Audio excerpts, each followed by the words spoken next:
What is up, guys? The doctor is back in the office, and today we have a special guest on the channel, Insomnia MMA, and we're going to be doing a little bit of a special video, UFC 327 bold predictions video with a twist. The UFC 327 most likely to predictions and takes. So we're gonna kind of give out a couple of awards before the event tomorrow. So pretty funny ones in here, and yeah, I'm excited for this one. Right, Insomnia. Yeah. Hey, this is easily probably the most goofiest video idea ever, but I low-key think that it's going to be a banger. Massive shout out to Cage Doctor for letting me on the channel. Go ahead and subscribe to his YouTube channel, follow him on Instagram, and follow him on TikTok. He makes absolutely goated content. Thank you. Again, follow Insomnia MMA on all platforms. And we're going to get started off with the first award, the Golden Freddy Award. All Dude, right. So, I was dying whenever you told me this, and I think it's perfect. It's so perfect for the occasion. and for anybody who doesn't know, the Golden Freddy Award is essentially you're getting knocked out so badly up against the cage that you just plop down like Golden Freddy from Five Nights at Freddy. We've seen some of this happen in the UFC before. Esteban Ribovic, who's on this card, he head kicked Terrence McKinney so badly he left him like Golden Freddy. Also, Ilya did that to Volk. There's a couple of others that I'll probably throw in there. But as for who I think is going to get Golden Freddy'd on this card the most likely to end up like Golden Freddy, I think there's a couple of good options. But I honestly think it's going to come out of the Patricio Pitbull versus Aaron Pico fight. I look at one of Oh, these dudes is going to catch the other guy up against the fence. Aaron Pico, obviously, he's a glass cannon type of a dude, really has no chin whatsoever. I could see a world where he's blitzing in on Pitbull. Pitbull kind of reverses position and just lands one straight on his chin, and he's just slumped on the cage. Or Aaron Pico straight up overwhelms Pitbull, and he just ends up like Golden Freddy. I think there's a couple other options, but I'm interested to see what my guy Insomnia MMA has to say. yeah, well, I honestly completely agree with that one. Aaron Pico, I mean, we've seen this guy in some pretty terrible states, how he got completely obliterated by Lerone Murphy. And while I do definitely think that there probably will be a goofy knockout in that, man, I got to give this one to Johnny Walker. He's got the Ah, goofiest knockout of all time that we've probably ever seen in this whole card when he got killed by Ankalaev and he like backed up forward with his like arms in the air and he just slumped against the canvas. I think if anybody is going to receive the Golden Freddy Award, it's going to have to be Johnny Walker. A lot of people have been memeing this fight saying, oh, these guys are both going to be knocked out. I think Dominic Reyes is more dangerous than Johnny Walker. Obviously, Johnny Walker is coming off a great win against Jean Mignon, but overall, I think Dominic Reyes is just the more dangerous guy. I think he'll land that powerful strike against the glass chin of Johnny Walker and knock him out cold like Golden Freddy against the cage. I just think that is probably the most likely choice that'll happen here. listen, I'll say this about Johnny Walker because he's gonna get brutally knocked out, either Yeah. him or Dominic Reyes. But my take on the Johnny Walker when he gets knocked out is Johnny Walker likes to kind of flop in these ridiculous ways. The thing with Johnny Walker is when he gets his lights put out, I feel like he doesn't automatically shut down to the ground like a Golden Freddy would. He kind of like flops and has like a weird moment of consciousness where he's in and out. Like I think Aaron Pico or Pitbull will legitimately just crumble to the floor. It'll be terrible. I think Johnny Walker, he'll get punched in the face and just flop around like a fish on the ground. So it's a good take, but I do think Pitbull and Aaron Pico, there's more likely Yeah, that one it's of a them just Bellator doesn't main move. event. It's a Bellator main event, so like I think that there definitely will be a knockout. Although I really do have Aaron Pico winning by decision, but it wouldn't shock me if any one of them just like flop around like a fish in Golden Freddy position. So, I mean, either one of those could definitely happen. I could definitely I see it. think both very likely. Now let's move on to our next word. The UFC fighter at UFC 327 that's most likely to display Michael Chandler level of fight IQ. For anybody who doesn't know, Michael Chandler is essentially one of the dumbest fighters you will ever encounter. This guy will try and to keep the fight standing when he has wrestling credentials, when he should be shooting takedowns. He'll instead be trying to brawl with guys like Justin Gaethje or Charles or really anybody who you should probably maybe try and shoot a takedown in on. He decides not to. His coaches will tell him 100 times, Michael, don't keep the fight standing. Michael Chandler doesn't give a fuck. And in my opinion, the fight that's probably going to show Michael Chandler levels of fight IQ is going to be actually, why the fuck am I blank? There's an easy one here. What I I think wasn't it. what? I think it was Vicente Luque. Now, Vicente Luque, I'm actually going to put him into a different part. I don't want to spoil Vicente Yeah, we Luque. don't I want don't to want to give spoil him that two part, awards too but early. I don't want I to thought it was spoil. there. I got a guy. I got a guy. I actually think Johnny Walker is the most. He's the most fit for a Michael Chandler levels of fight IQ moment. When you're talking about a guy like Johnny Walker, you're talking about a dude who you don't really have any clue what kind of version of him is going to show up in the fight. Actually, I have another guy I'm going to vouch for after Johnny Walker. Johnny Mm. Walker will come into these fights sometimes and he'll try flying knees and spinning elbows and when he really should be wrestling on guys because he actually since he got knocked out by Corey Anderson, I do think he has some like decent wrestling against some of these shit light heavyweights.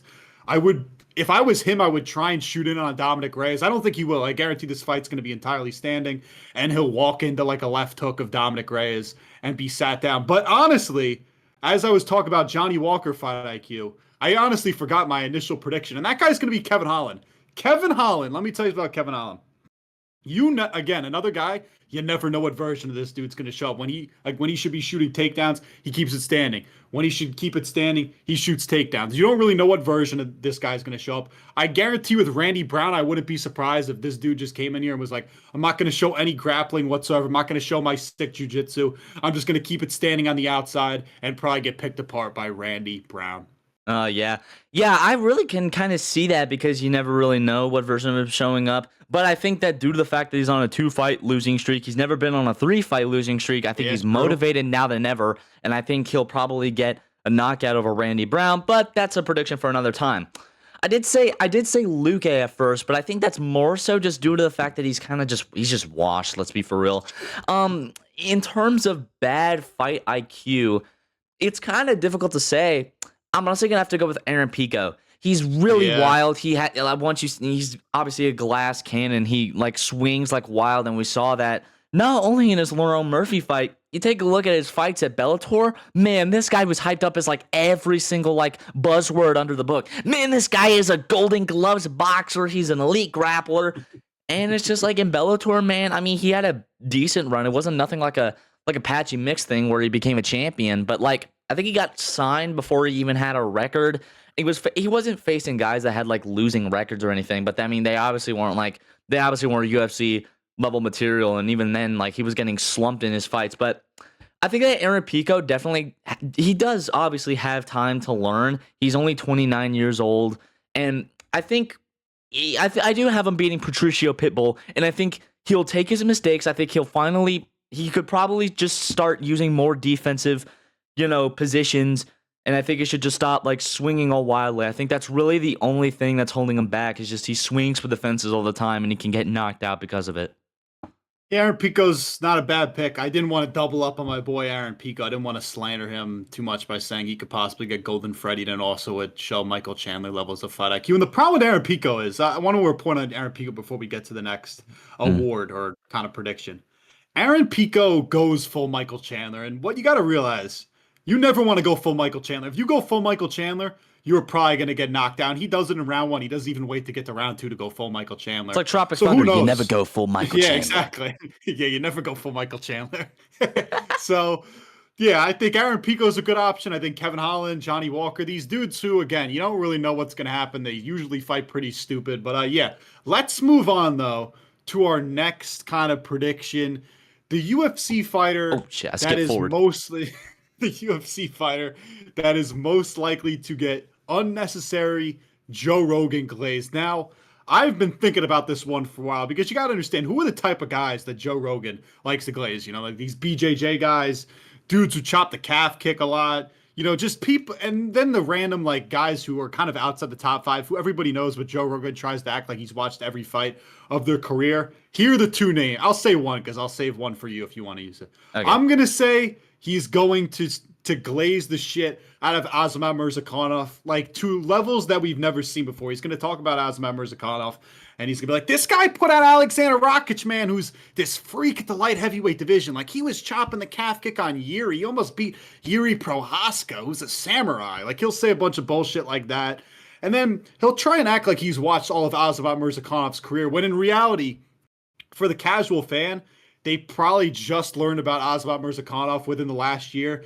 But this dude will try and act like he's been watching him since he knocked out like Devin Clark. Who the fuck is Devin Clark? And that was 4 years ago. That's what Joe Rogan's gonna try and be like. He's like, I've known everything about this dude. I've known his father. I've known his son. I know everything about him. And then he'll probably also talk about how this guy's nickname is the professional, despite the fact that he's popped twice for PEDs. So I rest my case. He's gonna be glazing the shit out of Asamat Murzakanov on Saturday. Yeah, I completely agree. Now, listen, I'm not a big Azamat Murzakanov fan, but like Me neither. yeah, with the fight with Rakic, it was a pretty. I don't want to say it was like a crazy nightmare matchup. I mean, Rakic, no, not a crazy good striker. I mean, but he's obviously tall and all that stuff. But this is honestly kind of interesting because, like you said, he mostly glazes these jujitsu guys and the calf kicks and the Muay Thai steel cup buzzwords and stuff. But Yeah. I don't necessarily say that this will be crazy levels of glaze. But I say this mostly because of like he does kind of just give out glaze whenever he wants to, and I think he'll give it to Carlos Ulberg. I think Yeah, I could see I it. think he'll give it to Carlos Ulberg because a lot of people know him for his striking power. I think Joe Rogan will glaze him on that. He'll say his win over Dominic Reyes was this crazy victory, even though let's be for real here, nobody predicted Dominic Reyes to win in their wildest I dreams. did. Oh, I did. wow. Oh, interesting. But yeah, anyways, I mostly wow, voice crack. I mostly say this because in the Ankalaev versus Pereira fight, the second fight that happened, he was like, I don't understand why these people are booing. I don't understand why people are booing Ankalaev, man. He's so All crazy casuals. good. And then he got knocked out in the first minute. So I think that just due to how much of a casual Joe Rogan is, he's gonna glaze Carlos Ulberg to no end because like he's this crazy striker and like he really doesn't understand storylines because in the UFC there are like storylines. You got your heroes and you got your villains. Yuri Prohaska is obviously the hero and Carlos Ulberg is your villain. And he likes to kind of just give out praise to both of them. Realistically I could care like if both of these guys would win. It's like nobody wants to see Carlos Ulberg win, man. You're lying. Yeah, exactly. That's Joe Rogan would say that shit. Yeah, for real. I will say this about Joe Rogan because he's been dropping like the seedlings on Carlos Ulberg for a little bit because he's trying to act like fake hardcore. I feel like I've heard this dude bring up Carlos Ulberg in some other broadcasts, being like, "This guy's a world class striker, man." Like he'll just start kind of dropping seedlings that he's been watching Ulberg for a while. But I agree with you. He's definitely going to be all over Carlos Ulberg at UFC 327. Yeah, maybe on, Hoke though. it too. Maybe Hoke it. Yeah, but- Hoke it. I don't know. Is Hoke? You think Hoke's like Joe Rogan's cup of tea? Maybe I would say like I wouldn't necessarily say he's like the top echelon levels of glaze, but I think that he'll earn him some sort of praise because he's just goofy and says whatever he wants. Maybe. Yeah, true. He's like, you can't cancel Josh Hoke, man. He would say something stupid like that. Yeah, they say like, is the Paramount snipers fucking take him out at the press conference. Yeah, exactly. He can't cancel this guy. He just says whatever he wants. He says whatever he wants. People forget, man. This guy. Yeah, he's a pioneer. Yeah. Moving on to our next guy, the UFC fight that is most likely to have Dean Thomas interrupt it while they're getting knocked out. So essentially, this knockout's going to happen sometimes in the second or third round. It'll happen early. Dean Thomas will come in here and he'll be like, man, what they got to do is they got to avoid getting punched in the face and they got to use the jab. Like, he'll just say all these stupid things. And you're like, what the fuck is Dean Thomas even talking about? Why does he have a job? He actually has shown, like, good levels of analysis from time to time. But I swear to God, between, like, any pay-per-view, you just hear this dude say, like, got to avoid getting punched in the face. He's got to avoid getting taken down. Like, thank you. Yeah, exactly. Got to avoid getting taken down. So, in my opinion, the fight that I could definitely see this dude interrupting, like, kind of an early finish in, I think I'm going to go with Cub Swanson versus Nate Landwehr. I could see a world where it's early. It's going to be a second or third round finish, in my opinion, for either one of these guys because they're both old as shit.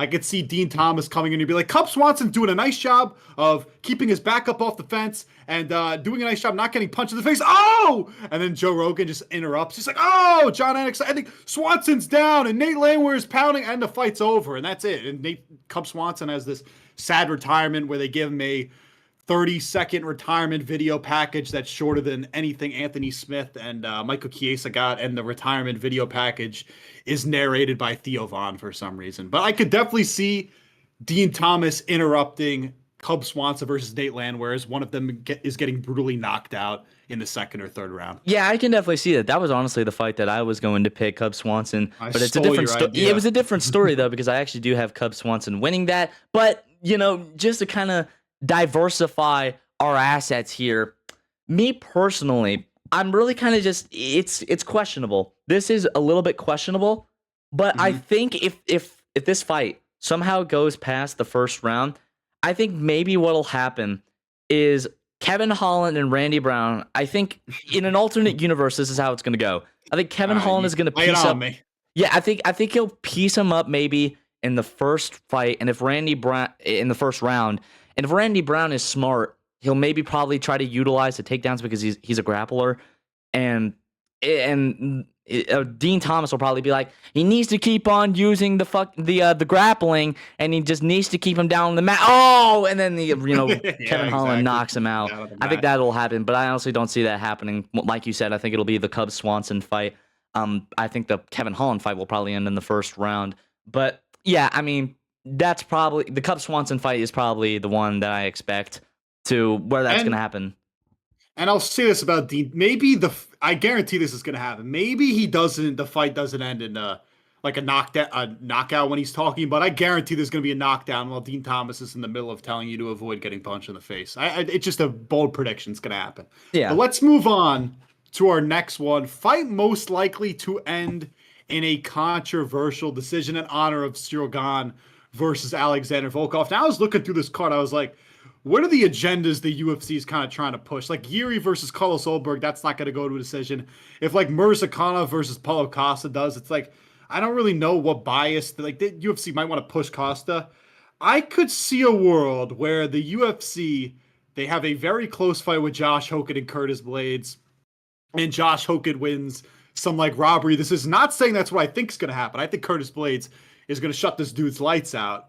But I could see a world where, Curtis Blades has kind of landed a little bit more on the feet, chopping the calf kicks really well, probably out-grappled him slightly, and Josh Hogan like sneaks by this split decision. Everybody's pissed. Fucking Curtis Blades gets sent back to the Apex, and Josh Hogan is now a top 5 heavyweight in the UFC. I want to hear your thoughts on that and what you would see on this card as kind of a controversial decision. Yeah, that's kind of difficult. I don't really even think that the Josh Hogan fight is going to go to a decision, but once again, we're kind of going off of feelings in this. But this is really difficult. I mean, I could probably see a world where maybe Gamrot, maybe in the Gamrot fight, because I think Gamrot is, let's be for real here, I think Gamrot is going to smother Esteban with the takedowns and the wrestling because he does have great wrestling, but I don't know, I could see a world where I don't know. Once again, this is kind of iffy. I think maybe if Esteban is able to piece him up a bit, I think there could be a universe where they'll probably just go off of the striking and not the wrestling. Yeah, they'll probably I was thinking that. Yeah, they'll probably be like, Gamrot, he really didn't do much on the ground. I mean, Esteban was piecing him up, and we just got to give it to Esteban. But I don't really think that'll happen. What probably is going to happen is Gamrot's like smudging Esteban for most of the fight, and fans are booing. They're just getting angry, and fucking Joe Rogan's calling everybody casuals because they don't understand elite level grappling. And then like Esteban Rivix has like a moment in the third round where he drops Gamrot because Gamrot always gets dropped, and then like he sneaks out this controversial decision. Now the thing with Gamrot is this is a guy who's involved in like so many like close decisions, whether it's the Armin fight or the Dan Hooker. This guy seems to always find his way in these like notorious controversial decisions. So I actually agree. I think that's a great pick for something that ends in a controversial decision. Yeah, I definitely think that could happen because I think the Josh Hogan fight, I'm still kind of iffy on who's going to win that because, I don't really think, I think Curtis Blades is good. I don't really think like it's the same version of him that'll show up, but that's obviously a different thing for another time. I think that fight will definitely go to a finish. I think it'll probably happen in the first round, whether Josh Hogan lands a lucky shot and then he finally gets his mic moment where he's like, I gave a black guy a black eye. And it's like, I don't know. Or Curtis Blades could like smother him with the wrestling. It's just either way. But I think either one is a good option. Yeah, Gamrot is just, he gets into close fights and I think he doesn't get finishes. Yeah, exactly. And I think Esteban, if he plays his cards right with the striking, I think if he maybe stuffs one or two takedowns somehow, I think he'll probably be able to cruise his way to a decision win, albeit it may be a controversial one. Yeah, I'm fine with that one. And moving on to our next one. This is going to be the fighter most likely to put on a patchy mix level performance. So essentially garbage, and you're like, why is this dude in the UFC? Now, I think there's a couple options you could go here, but like if you wanted to pick like Johnny Walker, I wouldn't necessarily blame you, but I think Johnny Walker like still deserves to be in the UFC. I think there's only one man for the job here. It's Vicente Luque. Vicente Yeah, Luque, let's he go. is, and Vicente Luque, man, like he's a people forget man kind of a fighter. This dude used to finish pretty much everybody. I mean, he beat Randy Brown, Tyron Woodley, Michael Chiesa, man. He's a UFC legend according to fucking 2 weeks ago. Mike Perry, Jalen Rafael Turner, dos Santos. yeah, fucking Bilal. Like he finished Bilal. Like he has a lot of really good wins. And this guy used to put on big scraps. Like great power puncher, has great submission game. But the problem is Vicente Luque, since he got his ass kicked by Jeff Neal, hasn't been the same fighter. And his last two has looked like absolute shit. Kevin Holland embarrassed him, put on a masterclass against him. And Joel Alvarez beat the shit out of him, somehow didn't finish him. Vicente Luque wanted to quit on the fucking stool, and his corner wouldn't let him. So I think we're going to see a patchy mix level of shit performance, except in this world, Vicente Luque is going to get finished. Unlike Patchy Mix, who, credit to him, he's got a granite chin, man. I think Vicente Luque is going to get styled on by Kelvin Gastelum. Oh no, I completely agree. I completely agree. Dude, I had to look up his age for a second because like this guy is so washed. I thought he was like 38. No, he's 34 years old. He's literally he fights like I mean, he's basically like 70 years old in cage years, but like still. Yeah. I mean, like for most people that's like their I guess you could I wouldn't say prime, but it's like their later stages of their prime. But regardless, yeah, I think really no other fighter besides Vicente Luque. You take it their last few losses, Kelvin Gastelum's losses were Joe Pyfer and Sean Brady. There's really no shame in losing to those guys, especially since Joe Pyfer just dog walked Izzy. But you take a look at Luque's losses, Joel Alvarez, Kevin Holland, and Themba Garimbo. Oh wait, no, he beat Themba Garimbo. My bad, I forgot that. Yeah. My bad, I forgot about that. But no, I just think, yeah, I mean Vicente Luque is just washed. I mean, there's really nothing much else to say. Kelvin Gastelum also made weight this time. I don't know how he did it. He had to cut down Chris Barnett's like whole body size in order to make it. But yeah, TJ Dillashaw at it. He was bro. Dillashaw Tell me when that's awake. Yeah, I think exactly. Yeah, he's fucking going crazy. He made weight. I mean, he's gonna look better. He's no longer. I mean, maybe there's like an alternate universe where he could no longer weight bully people because he actually made weight this time. Most likely because if he didn't, he'll probably get cut. But maybe somehow like he'll exploit the fact that Kelvin Gastelum is no longer like incredibly fat. I don't know. But like, yeah, I think Luque, he's just washed. This is gonna be a patchy mixed performance for the ages. I think I think he'll probably lose all rounds. I think he'll probably get smothered with maybe somewhat decent grappling from Kelvin. I don't really even know. I just don't think he's all that there anymore. Yeah, it's a shame. Whatever. Pour one out. Pour one out for Vicente Luque. Moving on to our final, most likely to the fight at UFC 327 that is most likely to get booed. And now this is in honor of MVP versus Sam Patterson. Which, listen, if you're still watching the video, or if you know me personally, I despise fucking MVP. I hate this guy so much. Bro, what are you talking about? He literally threw a Pokeball at that one guy in Bellator. You remember that moment, bro? It got like 12 million views. He's the best striker in the UFC, man. You just don't understand ball. He throws one strike per round, but he's fucking elite striker. Nobody wants to strike with this guy. He turned Ian Gary into a grappler, man. Fuck you, MVP. But the fight that I think is most likely to get booed. Now, I actually think we have a pretty stacked card in terms of like just a lot of finishes I would predict. I don't think there's going to be too many decisions whatsoever.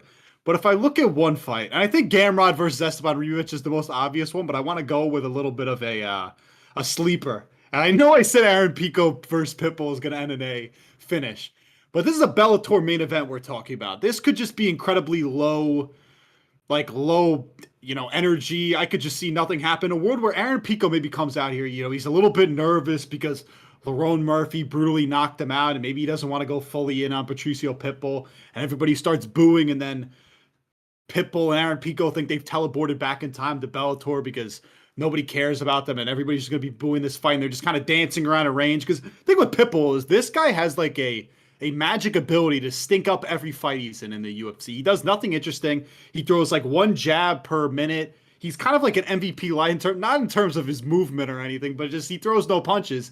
And Pitbull, I'll say this, he'll pop you with a jab, right?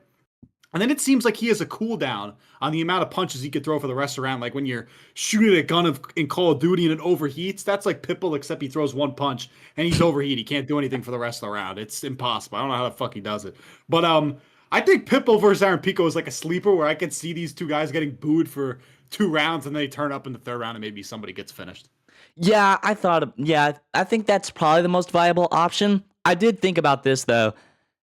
It's a little bit questionable because I don't think that this fight is going to go past like the 2nd round. But Curtis Blades versus Josh Hokett. Obviously, Curtis Blades, it's not the fight with Rizvan Kuniev where he was like really injured and that was a pretty lackluster performance from him. I think now that he's going to be in his peak, he's going to probably decimate Josh Hokett maybe.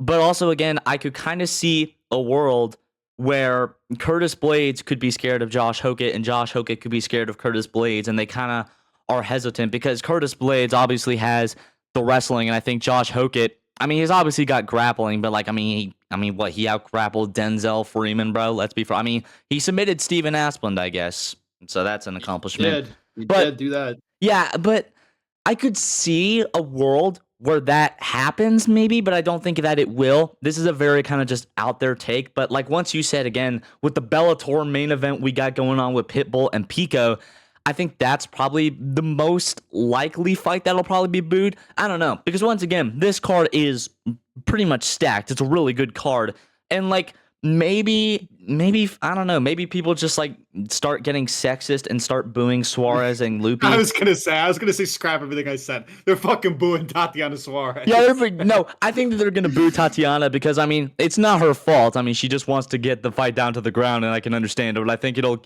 get to a point where like she'll just hold her down, and people will be like, "Oh man, this shit is horrible." But yeah, maybe Radke. I don't know. I don't even think that fight will be that bad. I think Gamrot, they could boo him, but like it's too obvious of a pick. If we just want to be a straight up sexist, we could just say Tatiana Suarez. Booing her ass. Tatiana Suarez, she doesn't throw punches. She throws these shit kicks. She's just trying to take you down. That's her game, and everybody should know that. And they're gonna boo her anyway. And Joe Rogan's gonna be like, "You guys don't understand. This is a former title challenger here in Tatiana Suarez. You should not be booing her. You guys are casuals." Yeah, and it's not even like Tatiana Suarez is a bad fighter. Obviously, there's no shame in losing to Zhang Wei Li, but I think it's just due to the way that she fights. She wants to keep you down. She's basically, I wouldn't say she's like a female Chimaev because she's obviously more active than Chimaev, but and she doesn't finish anybody. Exactly. Yeah, but I mean, she's a woman, let's be for real. But I mean, it's just gonna be kind of the way that it is. I mean, the UFC is sexist. That's a fact, and they just really don't like wrestling. And then you got this Tatiana Suarez who's just gonna take her down and hold her.